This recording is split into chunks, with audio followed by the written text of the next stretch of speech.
Jake and Amir got some things to say. Most of it is pointless, but anyway, if you got a problem, they'll listen to you on the If I Were You show. Kazoo. Yeah, Very cool. a kazoo, which is not a real instrument. Kazoo, that's new. It's actually not new. Well, I mean, for us. Oh, I see. Yeah. Kazoo, that's new for us. Right. That was that was written by and performed by Dan Roffey. Thanks so much for listening, everyone. You really are sick. I have what is self-diagnosed as minor food poisoning. Yeah, but you're making a major deal out of it. I am leaking shit out of my asshole right now. It might be straight up food poisoning. No, because this is the difference. One, there You're was not vomiting. no vomiting. Have you ever had food poisoning? Yeah. Okay. No diarrhea. Nice. Diarrhea. That's a cool Diarrhea. All right. Well, you don't have to harp on it, but I do like the way that's like a PG way of saying it. Yeah. It's cool. I take it. What I do have is indigestion, like sharp gaseous pains. Like I'll eat food and then like 5 minutes later I'll hear gurgling and it feels like someone is shoving a Frisbee out of my abdomen.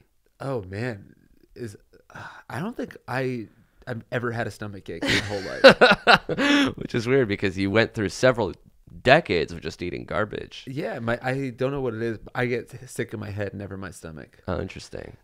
So, it's like are you farting? Yeah, I'm farting a lot. Are they painful farts? No, they're great farts because the fart is the release. I see. Yeah. Have you tried just doing kind of like a yoga child's pose and letting all the farts rise to the top? Yeah, what I'll do is I'll lay on my stomach. Child, like a invention convention volcano or something. Yeah. Well, I think it's like laying on your stomach, making your anus the tallest point of your body, and let the gas just rise out. Yeah. Yeah. And much like a volcano, it reeks of sulfur. Right. Yeah. Oh, it's interesting. Yeah. Cool And also metaphor. a lot like a volcano, my ass is just a mound of sediment. If you're listening to this podcast and you're curious what it might look like, Yeah. we are filming it. Yeah, we should say that this is one of the we're trying to film more episodes. Marissa, very talented videographer, is helping us Marissa. out today. She said, I'm a fan of the show. I'm interning at College Humor. Why don't I videotape?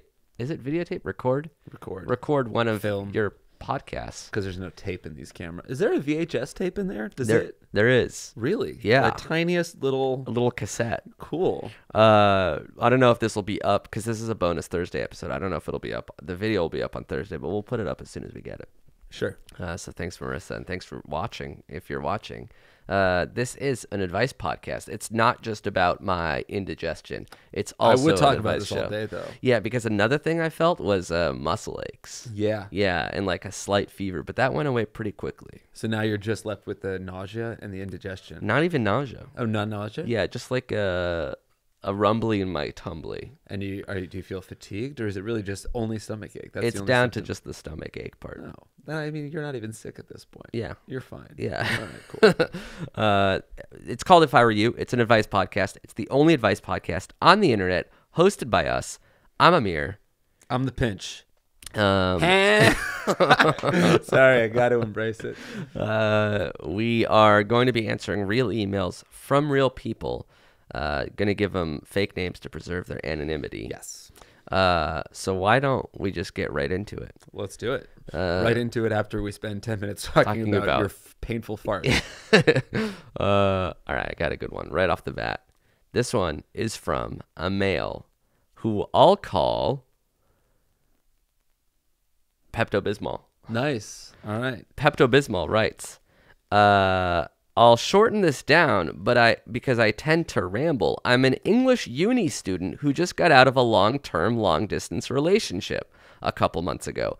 I figure as next year is my master's / last year of uni, once and for all, I'm finally okay and comfortable with being me.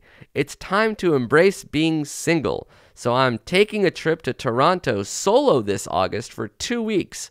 What's the best way to quickly go from what's the best way to quickly go from chats to dates when I'm visiting? Did I miss a line?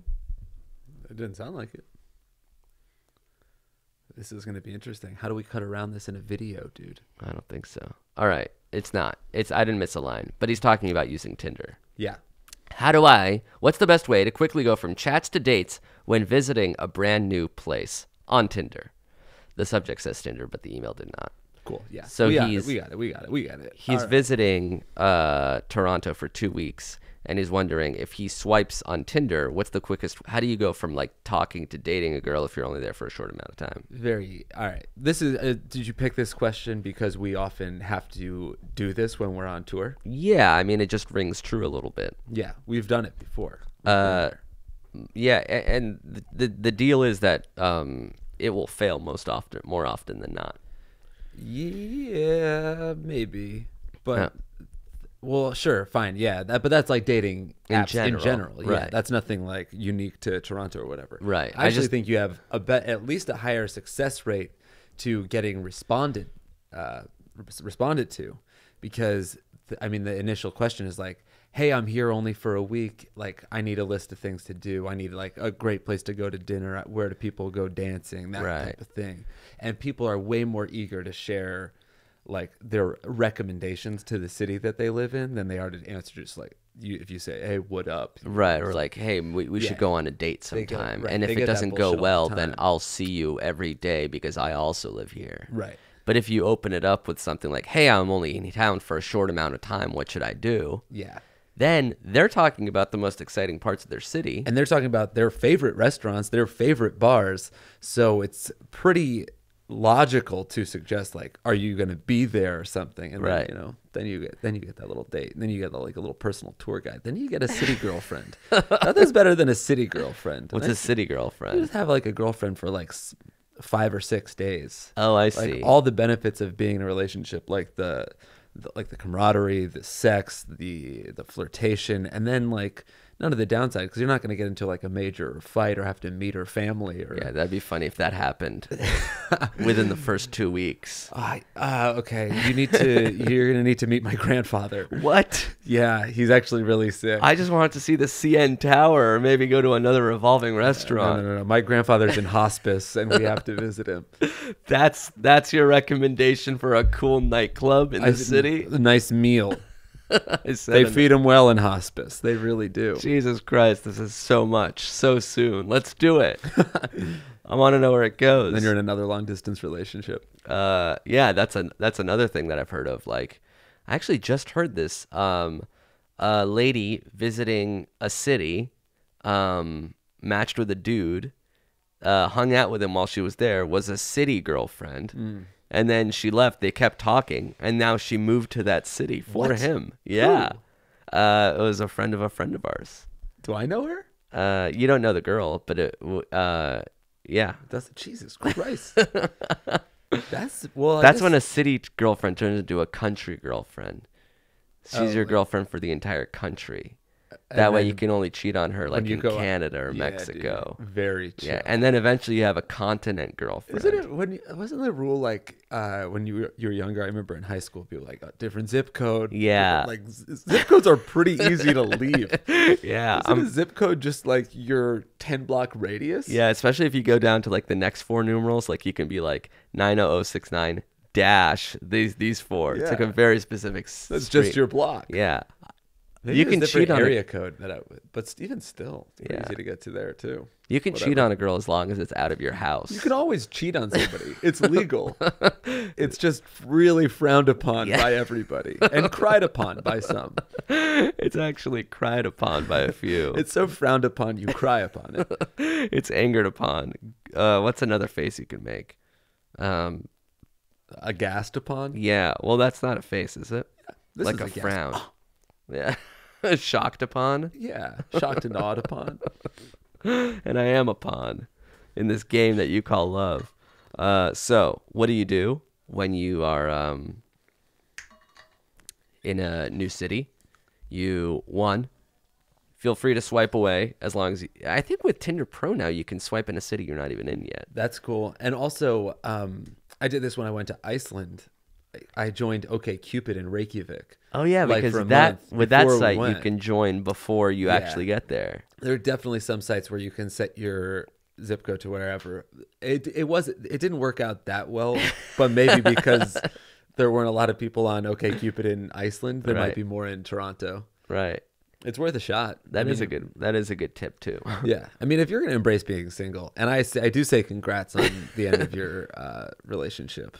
Go for it. Get on every app. And then just ask for, you don't even have to ask her out first. You just ask for recommendations. That'll invariably get her excited. Because there's nothing hotter than like not fiending, you know? If you're just going to be like, oh yeah, I'm going to these clubs, I'm going to these bars, thanks for the recs. You're like, I might be there too. Right. Here's the wrinkle that we've never had to deal with. I'm taking a trip to Toronto solo. Yeah. So he's by himself. We also get the benefit of being in there like, why are you in town? Like, oh, we're doing some shows. Yeah. Oh, shows. That's Can I come? intriguing. Yeah. So, you know, we're famous comedians. So it's going to be a little tougher. But he does have an English accent. Oh, because he's British. Yeah. So then suddenly the tables So are all of a switched sudden, once again in his he's favor. basically he can get way more pussy than we can. So even if you're solo, you can still ask for where to go, what to do. If you're solo dolo, you can still ask where to go low. Do you know what I mean? I agree. So But it is like, I think there's something intriguing about saying, you know, I don't know how to mention it. Well, I mean, I do, but you can figure out your own way to mention it organically that you're there by yourself. That's a little intriguing. It's a little cool. yeah, like why are you here? What brings you here? Why are you in town? What kind of stuff do you want to do? Oh, I'm on a self adventure journey. I'm realizing who I actually am because I just got out of a relationship. I have another boyfriend, so don't talk to me anymore. It's just that I'm sort of doing this eat, pray, love shit right now, and I'm starting in Toronto and I'm ending in Calgary. Eating Pizza Hut in the mall. Just swiping away at a Panda Express. Traveling alone is very it's weird because it's like there are these peaks and valleys of like, I remember driving across the country like by myself. It was like, you know, wide open road, like hiking in Arches National Park and being like, this is amazing. This is like, I'm finding myself. I'm so empowered. And then also just like jerking off in a Holiday Inn in Alabama, and you're like, okay, this is actually the loneliest I think I've ever been. I'm in Birmingham, coming into a tissue on this, and like you're always thinking like, what the fuck is wrong with me? I should just like go outside and go to a bar and try to meet a local. And I remember on one of these trips I went to a Hooters in like Amarillo, Texas, thinking like I was gonna walk in and some beautiful Hooters waitress was gonna be like, "You're driving across the country by yourself? Let me come. I want to get out of here too." Got you in the Hooters. I was just like by myself, shoulders hunched, had a single Bud Light. There's like all these boisterous tables of dudes all around me. Like, what you doing at the bar, queer? Shut up, dude.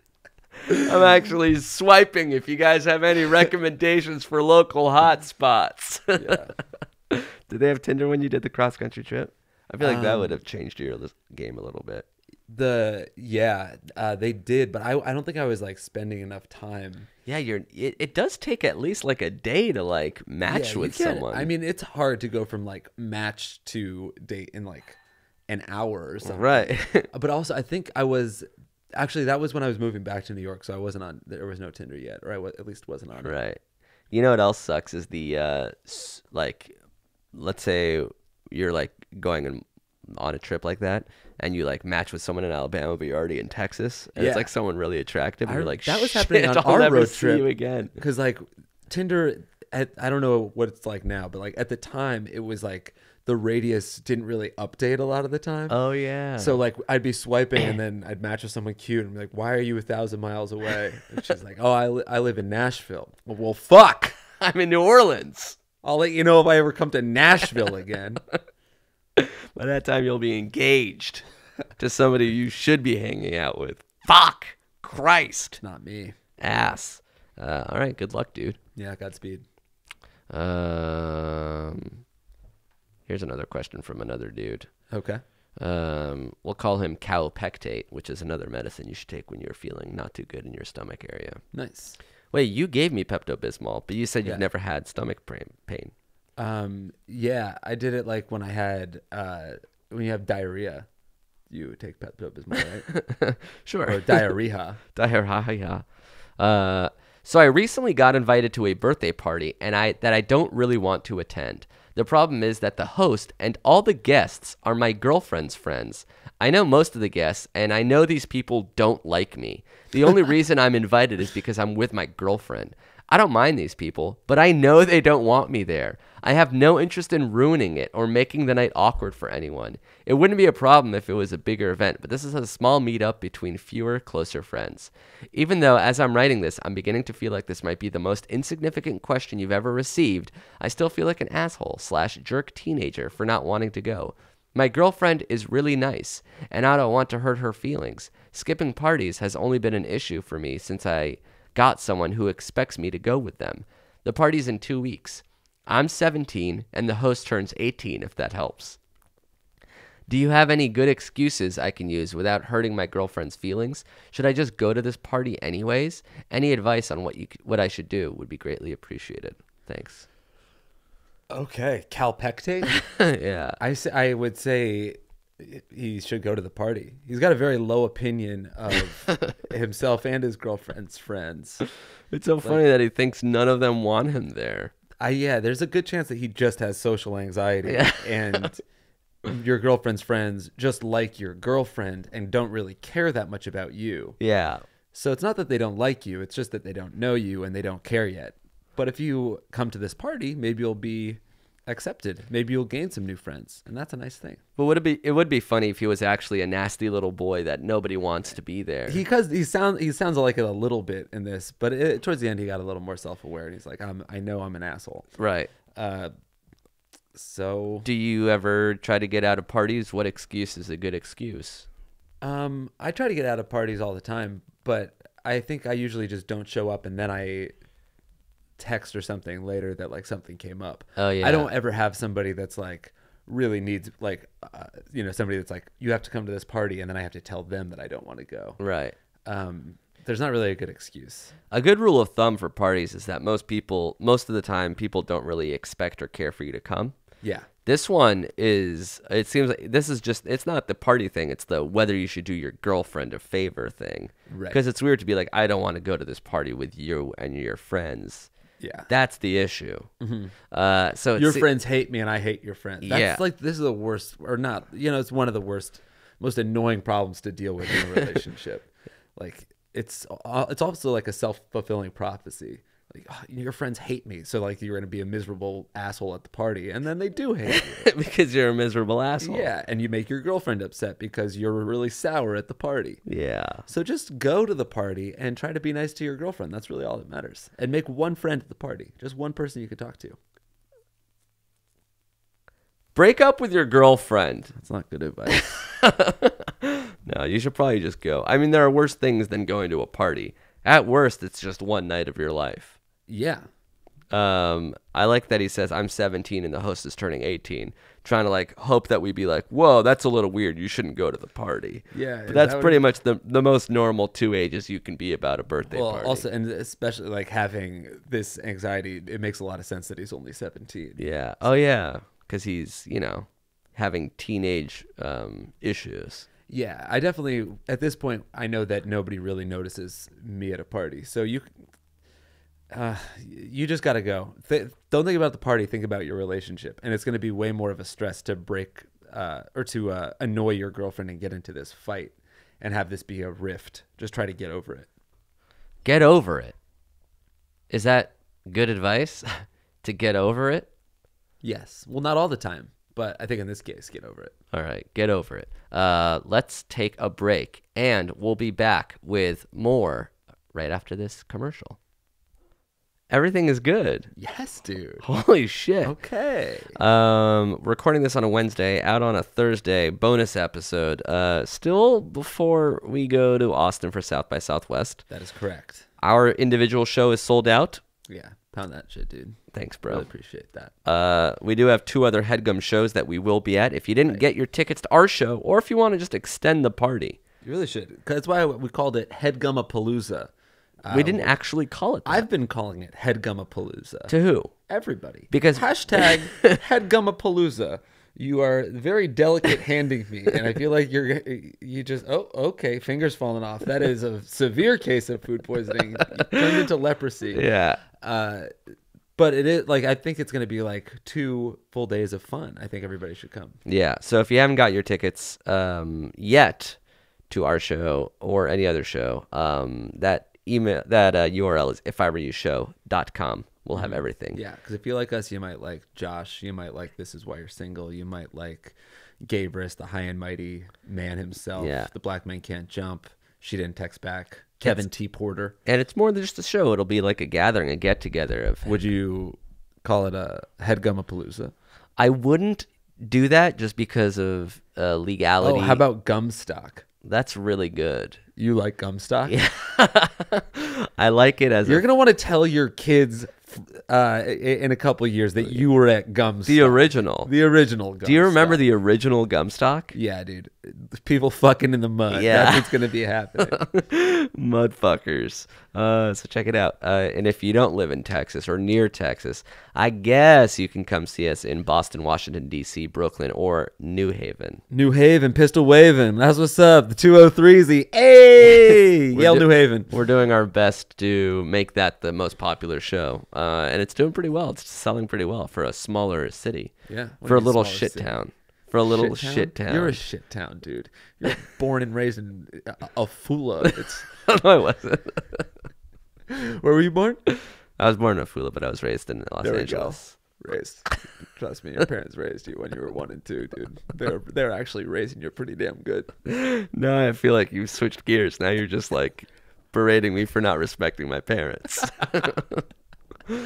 Whatever shames you into calling it Headstock or Gumstock or whatever the fuck I said. Gumapalooza. Also, can I mention this table finally? Yeah.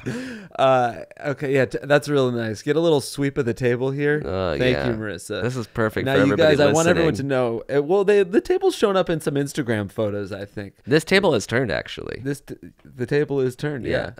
You guys, we were gifted a table, and I said I was going to give this guy a free commercial on Headgum, and I never did. So here I am doing it now because I finally remembered.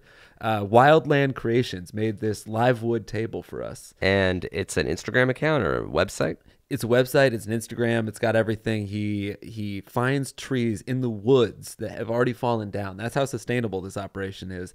And then he makes these gorgeous live wood coffee tables and stands. And I actually think it's one of my favorite pieces of the entire studio. But I can see there's chainsaw marks from where he must have, God, yeah, there's 50 trees in this thing that he just mowed down. How many tiny hands went into carving this? Like a man's hand couldn't fit into there to get the varnish on. No there. way. You know he's employing child labor. This is what he wanted, right? Yeah, look. Oh, at the bottom. Timmy, age 6. Send help. No, this is great. It looks great. It is great. It feels great. You're Thoroughly great. appreciate it. All right, that's all. Thank you. What was I going to say? Shoot. There's not a lot of time to think when you're being recorded on camera and microphone. Yeah, usually we can just like take a second, breathe. In life, you can be like, hold on, let me think. And then 2 minutes of silence is fine. Because you can edit it. Yeah, life is 90 years long. And this podcast is only like 45 minutes. So literally every second is pressure. Okay. Talk to me more about life. It's just that if every minute was as important as every second on this podcast, that would really make sure that, you know how you live every day like it's your last? Live in the moment, yeah. Exactly, which I do in a fetal position, crying in bed. Of course. I want to treat every episode. Farting very, very violently. Actually, the Pepto-Bismol you gave me did work. Oh, nice. Yeah. God. What? Oh, we have a new podcast on Headgum. That's what it was. Oh, Caldwell and Nathan. Yeah. Are we on the first episode? We're not on the first episode, Wow. but we are upcoming. Wow, shots fired. The podcast is called What Should We Draw? They basically talk about drawing something, and then you can see what ended up being drawn. Drewed? What they drew. What they drew. At whatshouldwedraw.com. And people who followed us from College Humor should probably most definitely know who Caldwell and Nathan are. At the very least, they've seen a ton of Caldwell and Nathan's comics, which have been all over College Humor for a very long time. It's basically the signature look of College Humor. And if you go to whatshouldwedraw.com, you can listen to the episodes where they discuss what they should draw, and then you can see ultimately what they drew. I don't know if it's fun, if it's better to look at the photo and be like, how did they get there? Or if they should listen to the episode and then check out the photo at the end. It's up to you. Dealer's choice. Really, truly. What should we draw? New on the HeadGum Network. All right, let's try to answer some more questions. Okay, back into it. This is from a girl. What's another medicine that you are taking? Ginger Ale. Oh, nice. Isn't that a good stripper name? Yeah, that's cool. Yeah. Or like if you have like a red beard, kind of like I do, and your name is Dale, Ginger Dale. Oh, come on, dude. Hey, talk to me, man. Talk to Ginger Dale. Why do you have to have a red beard and not just red head? You could do that too. Yeah. But I'm just trying to make myself Ginger Dale. Yeah. You just want to be. Fuck the pinch. Fuck Vance. Fuck Josh. I am now Ginger Dale. The worst nickname. The worst nickname. Don't you talk to Ginger Dale that way. Ginger Dale is very easily offended. Ginger Dale. You scoff and you mock Ginger Dale. There's got to be a Dale out there who's a redhead, and I hope to God people. There's a whole family of us Ginger Dales. Ginger Dale Senior, and then me. That's it. The whole family of just two people. All right. Ginger Ale writes, a bit of a tale for you. It's an odyssey of beards, mixed signals, and I could seriously use some straight male insight. Okay. Are you guys ready to hear this little story? Yeah. 2 years ago, I met a big, bearded bear of a man. He's the lead singer of a moderately successful Canadian rock band. All 70s revival, fringe and flares, very sexy. We had a drunken hookup that first night we met, but as soon as he didn't have a condom, we didn't have sex. Good on you. He got my number the next morning, saying that I was the sweetest peach. How nice. We kept relatively close touch, and 6 months later, he had another show in my home city of Vancouver, Canada, baby. He literally flew in 3 days earlier to spend time with me. Wow. Stayed at my house and everything. And you know what? He wouldn't have sex with me. He never even rounded first base. After I pressed him for reasons, he cited fear of commitment, respecting me too much, and another girl from home that he's hung up on. We stayed friends, and over the next 6 months, saw each other when we were in the same cities and had lovely hangouts. Despite being friends, his flirtations never stopped. Fast forward to last Thursday, he plays a show in Vancouver, texted me, and put me on the guest list. We hung out after the show, and he was very attentive, lovely, flirty, affectionate, and he kissed me and asked if he could sleep over. Then, no sex, but lovely snuggling, explaining again that he was afraid of commitment, that he thinks too much of me to sleep with me. I fell asleep with him lovingly stroking my face. He took me to brunch the next morning, the whole shebang. Then Friday, he had a second show, put me on the guest list again, got me backstage afterwards. This is where shit gets weird. He brought these 2 women backstage as well, both about 30 to 35, quite heavy and not cute. To clarify, I'm 25, pretty petite, and dare I say, pretty cute. Okay. After a while, he disappeared with one of the big girls. I waited. The next dressing room over finally opens an hour later, and she and him are adjusting their clothes as they exit. He fucked her while I was there, and the day after, all confusing but cute reestablishing of confection. Sorry. He fucked her while I was there. The day after, all the confusing but cute reestablishing of affection. I, of course, confronted this twat, and he basically looked sad for a second, then switched to defensive and said, "Look, I honestly think of you just a platonic friend, Ginger Ale. I'm not sexually attracted to you." And then he gestured for me to leave. We haven't spoken since. What the hell is with the mixed signals? What the hell is with the affection and loveliness one second, then banging this gross lady while I'm there the next? hate to take it out on the lady, but seriously, she's like 300 pounds. Would very much appreciate the if I were you insight on this. Thanks. Love ginger ale. All right. There's a lot to unpack here. It's a story. Yeah. I do think she should not be the lady that he had sex with did nothing wrong. She did what this girl wanted to do. Right. So let's not hate on her, like her age or her weight. Yeah. She got fucked by the guy you were trying to get fucked by. So I get why you're mad. Right. That being said, it's not her fault. Sounds like it's his fault. And also, to me, it kind of sounds like you don't have a lot of claim on this dude. Because he was the one who's constantly saying, no, no, no. Yeah, I mean, every time she tried to advance anything, he didn't accept the advance. Yeah. So, I mean, it's a little confusing that they like slept in the same bed and he touched your face. And there are definitely some mixed signals, but I don't think there are enough signals to feel like she had any real stake, and like anybody that has sex with him is like coming into her territory. Right. The problem is this doesn't ring true with me and maybe with you. Like if we are putting in so much effort, it's to be sexual with somebody. So it's a little weird that like he went through the effort of the reaching out and guest list and this, that, and sleeping over and then being like, no. Right. That being said, there's a lot of guys out there that are kind of different. Like some that just want platonic affection. I know a lot of guys are like, I just want to cuddle. I don't want to sleep. I just want to like feel like I'm a boyfriend, but I don't necessarily want to get attached physically. Right. So, I don't think of sex like that. Right. I guess it's like, I mean, this guy seems like he's himself a little strange, but I think that like sometimes people that have a lot of sex, like probably a hot lead singer of a band, they're more intrigued by something like very different, like an older woman or something like that versus I mean, how many cute 25-year-olds has this guy already had sex with? So he's like, now let's switch it up. Yeah, I know this guy that we grew up with. It's like one of the hottest dudes I've ever seen, and he was like inside and out. Yeah.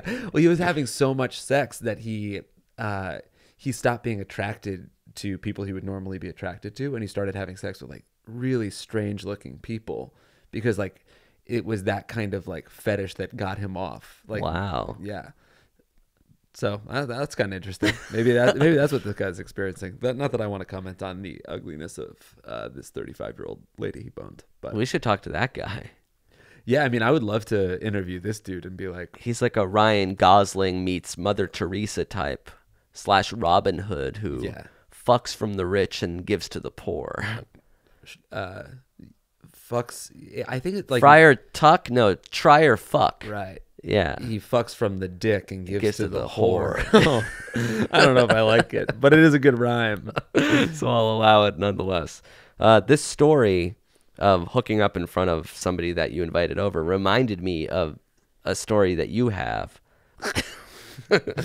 Because it happened to you, because you were the guy. I am ashamed. Where I'll just paraphrase and not let you clarify. Fair. But you made out with another girl while on a date with somebody else. Yeah. All right, moving on.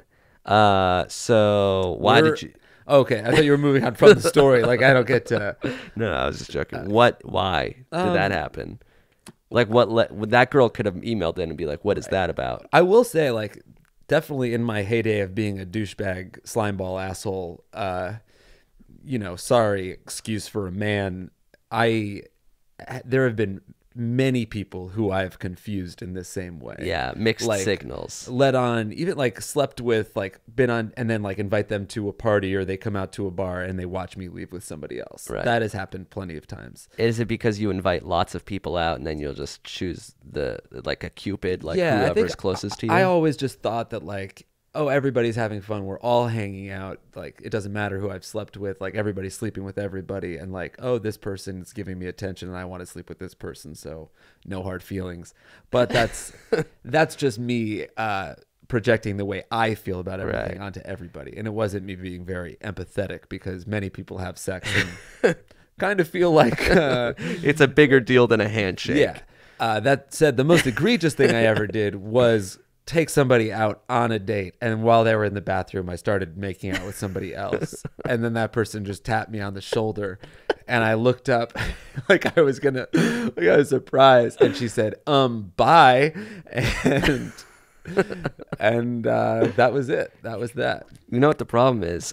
People constantly preach the golden rule: treat others as you would like to be treated yourself. Right. The problem is when you don't respect yourself, suddenly that rule gets twisted. That was one of the most dangerous things that I was doing to myself, is I thought I was a monster, and I was amused by it because I hated myself so much. I'm like, oh, Jake, you scoundrel, you piece of shit, you dirty dog.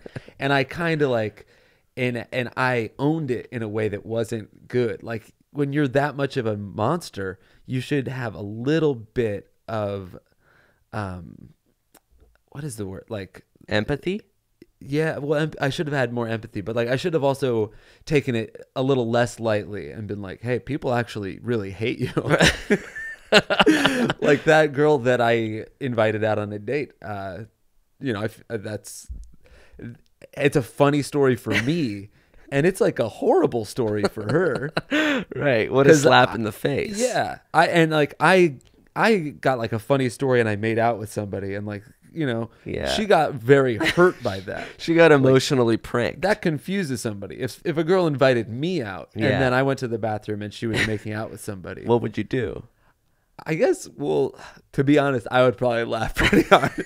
See, that's the problem. Yeah, I guess so. You don't care, so you just assume other people don't care. And that's the thing about empathy, of like understanding what was her night, right? Like, she probably didn't get drunk before our date like I did. She probably came home from work. Maybe she was even looking forward to the date all day. Maybe she like spent some time like primping herself and making herself look pretty. And who knows what's going on with her family or her job or her past relationships, like the billions of experiences she had leading up to this moment, where I, rather than appreciate her and be attentive to her, just was like scanning the room for anybody else to fuck if I didn't think I might fuck her that night. Right. So yeah, it's and maybe you could have fucked you her. could have hooked up with her. Yeah, there's a possibility that like I could have, if I was more open, kissed her, dated her, married her, had a kid with her. Maybe that kid grows up to be the next president of the United States of America. That's a pretty cool thing.